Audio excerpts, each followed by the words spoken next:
It is now my great pleasure to introduce Oakley Kwan.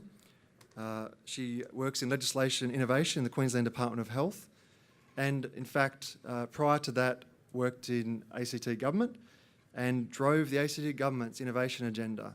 And that's not just in the sense of wrote some papers and had some ideas, but she actually fundamentally changed the structure of ACT government, set up a unique unit, resourced with clear mandate to drive innovation, and not just to dream up ideas and to brainstorm and to be creative, but to actually turn those ideas into reality. And that has honestly changed the culture of ACT government and has led to the movement of a range of big changes. For example, some procurement reform that is now saving ACT government in the order of $30 to $40 million per annum. And also the movement, we've already heard about it, the movement from old school types of working to more modern activity-based working, which again will save the ACT government tens of millions of dollars per annum. So real thought, real action, real commitment turned into changes that drive savings and therefore better outcomes to the community. Ladies and gentlemen, can I introduce you to Oakley Kwan? Thank you. Thanks. Oh, I better turn on my timer. Well, thanks, Brooke, for that wonderful introduction. I'm not sure if I can sort of claim that I've done all of that on my own, but I had a very good team behind me. So, like Brooke said, I have in the past worked in the public sector for a little bit over 10 years. And in that time, I have to confess, and I have already confessed to people, that I started out as a typical public servant. I was risk averse and very focused on delivering outcomes within my very narrowly confined portfolio. And it took a leap of faith to get out of the public service for a year and work in the private sector for an innovation company to head it up. That actually opened my eyes to innovation. And from that experience on, my innovation switch was turned on. And the innovation mindset that I developed through that experience, I then took back to the public sector when I returned. And every problem, every experience that I had in the public sector from that point onwards, I saw through the lens of innovation. So today I want to talk to you. I've actually put up my Twitter account there, so if you want to contact me, feel free to contact and ask for the slides if you want to do that as well, because we're going to do a bit of a live poll towards the end of this discussion, and you can take some of that data away with you if you want. So my topic today that I want to talk to you about is about the next generation of innovators within government and turning talk into walk, which is oftentimes quite hard and actually requires a lot of dedication, a lot of courage, perseverance and discipline. How do you make this easy? Well, I am a believer of strategic thinking and also doing things at the right time, in the right place, with the right people. Because you can come up with the most brilliant idea, but if you don't do it in the right time, it doesn't go anywhere. If you don't have the support of the right people, it doesn't go anywhere. So you have to be really quite strategic about what you do. And that's why the example I'm going to give you is about cyclists. Who here is a cyclist who rides a bike? Great. So in the ACT at that point in time, we had around about, I think the surveys were, we had a little bit over 1,100 cyclists in the ACT. And we also had this open data platform that had been sitting there unused for 2 to 3 years. We were really struggling to be able to get input into that open data platform for people to actually upload data, for government to upload data into there, because people felt that, they wanted to be protective of government data, or if it's too hard, that they would have to manually update that data all the time. And so the challenge for me was, how do I convince the organisation to be able to be committed to open data, because open data allows government to collaborate with, partner with NGOs, the community, universities and so on and so forth to be able to deliver outcomes in a collaborative way with everyone for the benefit of the community. And so I came up with cyclists. People generally know what a bike is. I hope people know what a bike is. People generally know who a person who rides a bike. And so with the data that we had in terms of the interest, what I then did was I thought, why don't we actually base our first pitch on creating interest in crash data around cyclists? Because cyclists are always complaining that the roads are too dangerous, that cars are sort of bypassing cutting. And on top of that, they don't actually know the hot spots in terms of where accidents are occurring so that they can avoid those spots. And so what we did was we negotiated with a variety of different directorates to be able to get them to help us get the crash cyclist data onto open data. And we don't know how we did it. It was a matter of just negotiating and talking through and collaborating with. But within a matter of 2 weeks, we got the data cleaned, we got the data automated, and we got the data up on open data, on our open data platform. And from that moment on, it became a bit of a whirlwind. The Canberra Times, the following day, reported on it. Within 36 hours of that data being posted up and the Canberra Times article, there were 15,000 viewers on that data set. And that's more views than we've ever had for the entire 3 years on any data set on that system. So what then followed was further articles using the data to encourage conversation about policy changes around cycle paths. And here is the result of that data that we put up there. As you can see, it's a bit of a hot map, a heat map, sorry, where you can see in which parts of Canberra that we had the most crashes. And you can drill it down even further and see exactly on what street or what streets cyclists were crashing. And on top of that, we then took it one step further. So now we had the data, we had the wonderful maps, we got people interested, we got the Canberra Times and media interested.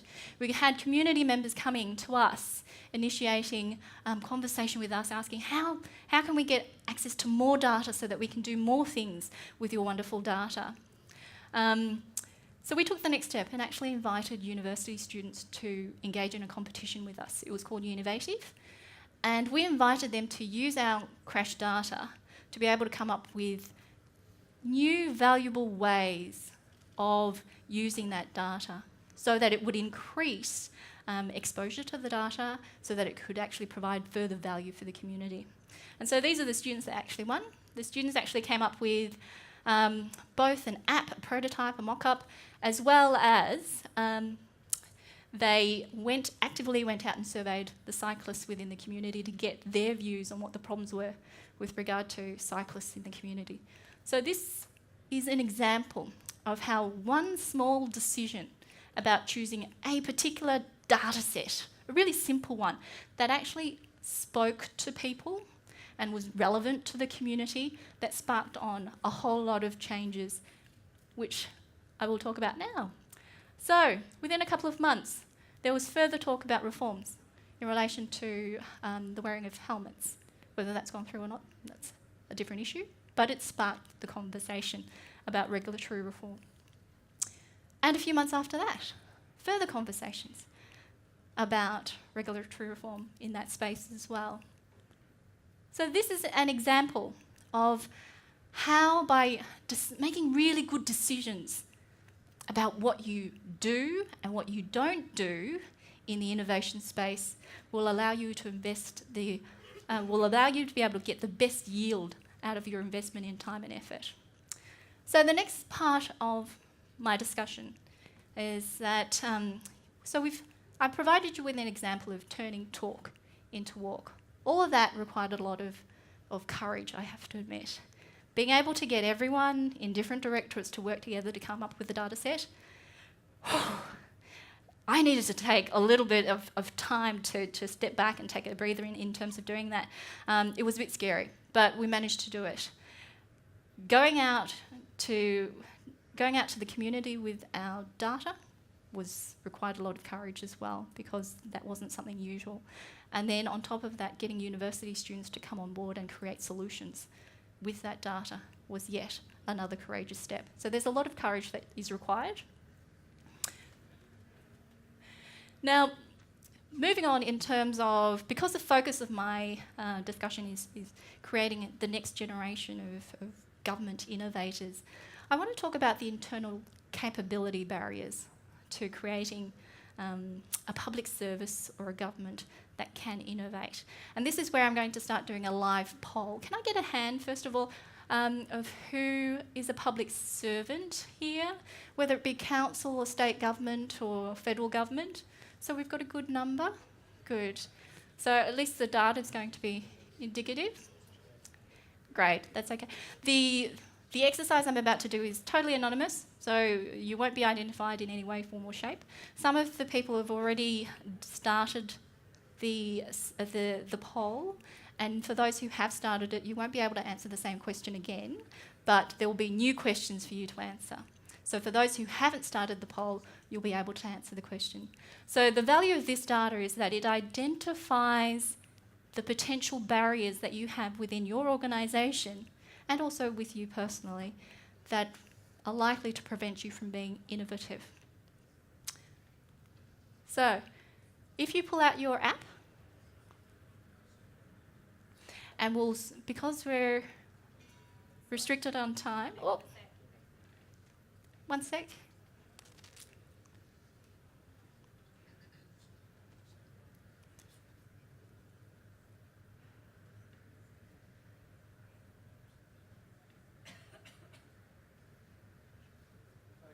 Yep. While we're waiting for that to come up, do you just want to talk a little bit about what you did in terms of the structure Sure. of the organisation Sure. to create an innovation team? Yeah. An innovation structure? Sure. Because I think that's really important. So part of a couple of the sides that I'll actually go into later is developing that core innovation team, or as well as an innovation structure that will help your organisation to innovate. But I'm told that the poll's up and running. Okay, so this poll will help lead into that conversation. First poll is about legitimacy. And legitimacy is about whether you feel that within your organisation you have the authority and the power to innovate. And that includes public statements by your leaders. It includes whether you've got a culture of innovation, whether you feel comfortable about innovating, and so on and so forth. So these are the results we've got so far. We've got, we're pretty comfortable, we're doing pretty well as a group in relation to the responses we get when we use the word innovation. And that's quite heartening, because 3 years ago, when we used the word innovation in the ACT government, we would get rolls of the eyes. People would avoid using the word innovation because they'd heard it so many times before, it had a stigma associated with it, and people were afraid of actually using the word. So I'm quite happy that I see the results here are different to that. So I'm glad that that's changed. But one area of weakness, or a couple of areas of weakness that I can see there, is that there seems to be a lack of strategy and a roadmap for innovation. And that is so critical in terms of developing an innovative organisation, because if you don't know where you're going, if you don't know what your innovation goals are, and you don't know how to get there, if you don't have any steps for getting there, then the chances are you won't be able to get there. So I think this is actually really, really good data to indicate to us that there's some work that we need to be doing in the space of developing a strategy and roadmap for innovation. Secondly, let's look at the 5% and 4%. There, only 5 or 4% of people here in the group have indicated that your organisation has a process for innovation management and an ideas management system as well. That's, I suppose, goes hand in hand with the fact that you don't have a strategy or a roadmap for innovation, and therefore you don't have a process for it. So one of the most disempowering things that an organisation can do to its staff is ask it to do something but not give it the tools to be able to achieve it. So one of the examples that I actually use is that it's almost like asking a farmer to build a rocket but not giving the farmer any tools to be able to build that rocket. Without the engineering know-how, without the mathematics behind it, you won't be able to get there. So it's really important to actually have an innovation process in place. There are models out there already that you can use, and you can tweet me for those models if you want to, and I can certainly provide those to you. And we implemented those in the ACT government when I was responsible for looking into those issues. Okay, so that's legitimacy. Moving on, capacity building. So it's going back to the topic of, have you got the tools to innovate? So apparently, within the group here, the organisation isn't offering you any mindfulness training. Now, some of the key characteristics of a really innovative organisation is that it is resilient.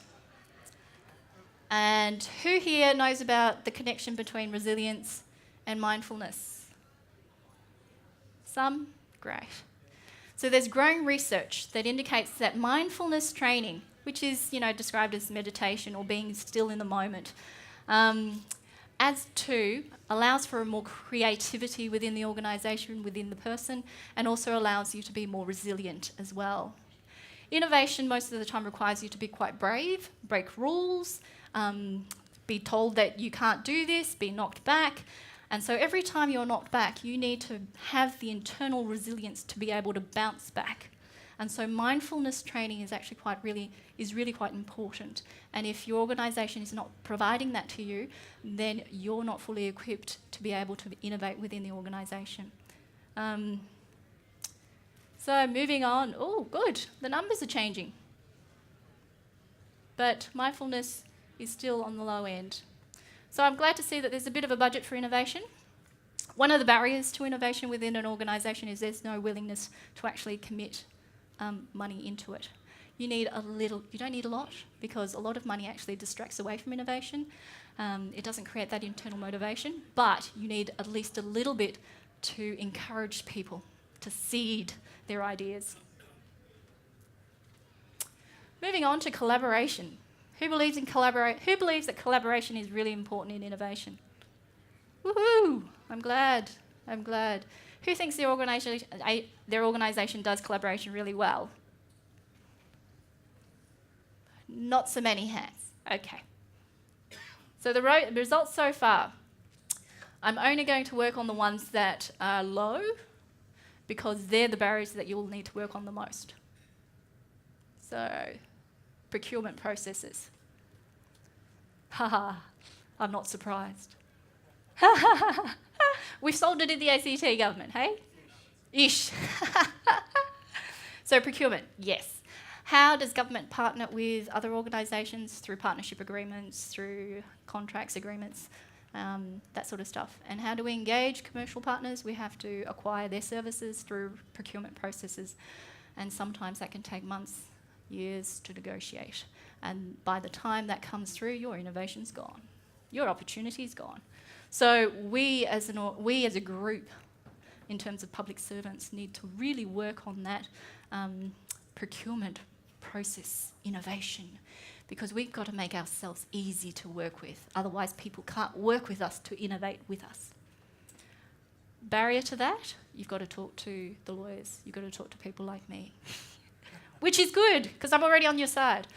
But you've got to find the same people within your organisation to have that conversation about how do we make these procurement rules, regulations easier, less restrictive. It can be done. It requires a bit of courage, probably not to do it during election year. So wait until it's all over and everyone's rosy from election, post-election, and then tackle the procurement problem. If you don't tackle it, you don't go anywhere. Because without collaboration, external collaboration, innovation can only be confined, is always going to be confined. Sorry. Moving on, activities.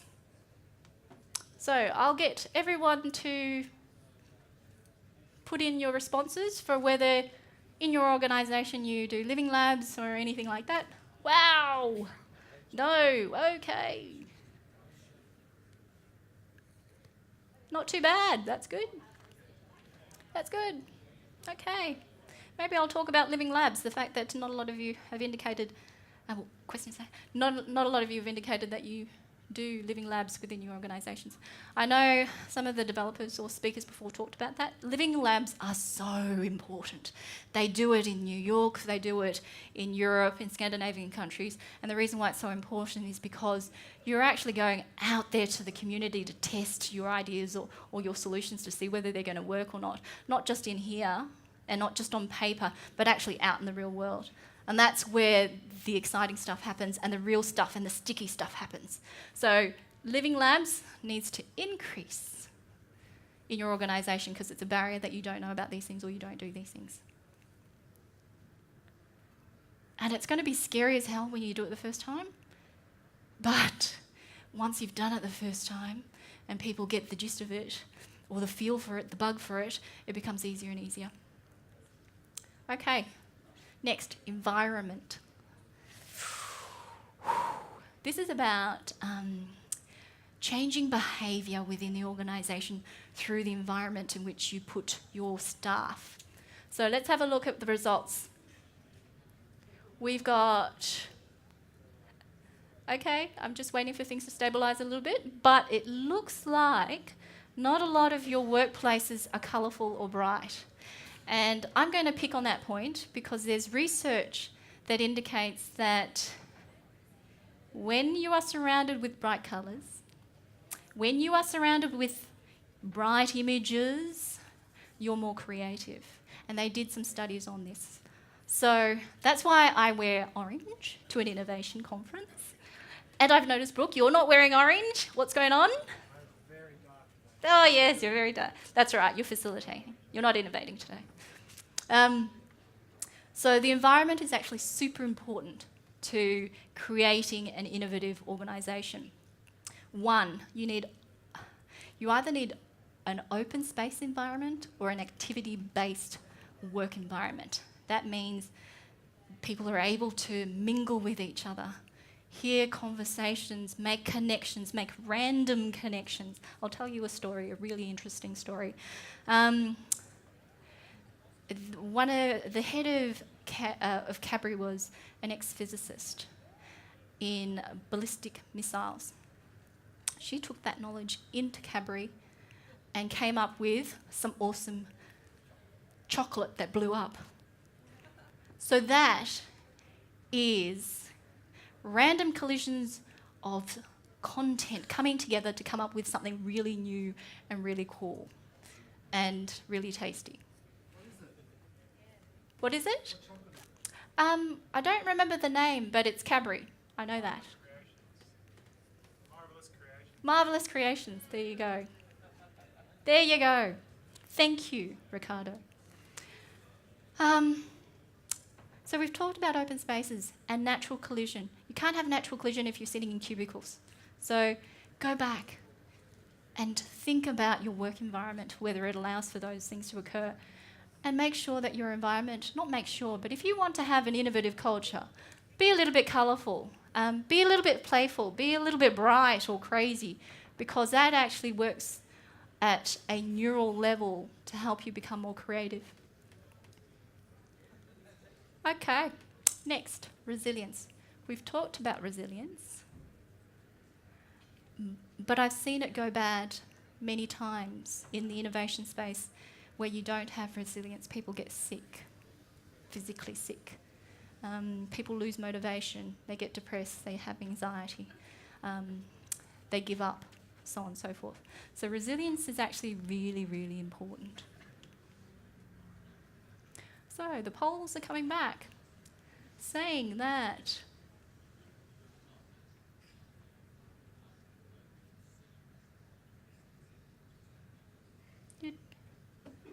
all right.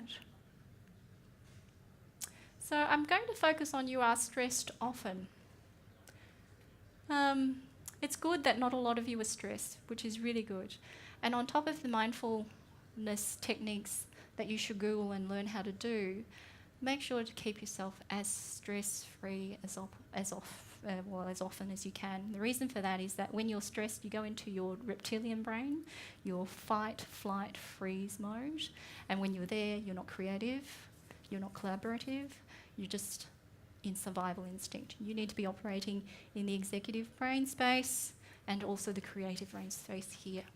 So that's really important for you to focus on. So the numbers are pretty encouraging here. It seems like we're pretty resilient. Intrinsic qualities. I'm going to quickly speed through because I recognise I'm about to run out of time. I'll get you to pick and select those ones for me. The intrinsic qualities talk about your personal skills, capabilities, qualities, to see whether they align with the requirements for being innovative, for having an innovative mindset, for having the abilities to innovate.